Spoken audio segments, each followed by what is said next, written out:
Nation, welcome to the Duza Bear Digest for Monday, July 19th, 2021. It's not unusual that the Wuhan viral lab exists. Viruses propagate in densely populated areas, and nowhere on the planet is more densely populated than eastern China. China is also often the source of the annual flu, and it's been where SARS, swine flu, and now COVID appear to have originated. And while Wuhan isn't as densely populated as other parts of China, there's more than enough people for the occasional virus to gain a foothold in the tight, often symbiotic relationship between humans and other species in the region. But that begs the question, why did Winnipeg get picked for the preeminent medical laboratory center for Canada? The National Microbiology Lab in Winnipeg does a lot of work, not only assisting in criminal forensics investigations for the nation, but as we've learned during this pandemic, doing the lion's share of virus research for our home and native land. And with that research comes much of the international coordination. So it shouldn't come as a surprise to anyone that we've had researchers from other viral labs around the world working there. Nor should it surprise anyone that for decades, some of the ones participating from China have been also working in the service of the People's Liberation Army, or that many have come over under false identities to hide the fact they're agents of foreign intelligence communities.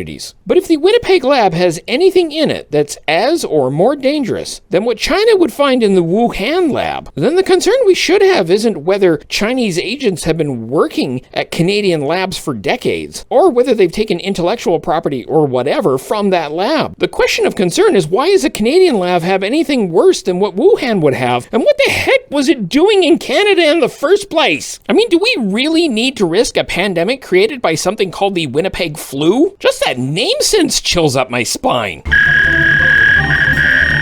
On this day in 1900, the first line of the Paris Metro opened for operation. You don't have to go to Europe to connect with this moment in history. If you're in Montreal or Washington, D.C., you'll find entrances to that original line on display. The first at the Square Victoria Station Metro in Montreal, the second in the Smithsonian Outdoor Sculpture Garden. On this day in 1963, Joe Walker flew North American X-15 Flight 90 to a record altitude of 106,010 meters, exceeding the 100-kilometer limit required to qualify as human spaceflight under international convention. And it was also 15 kilometers higher than Virgin Galactic took Richard Branson up last week. Meh. It's also Get Out of the Doghouse Day and Daiquiri Day. And that's today's Duza Bear Digest. See you tomorrow.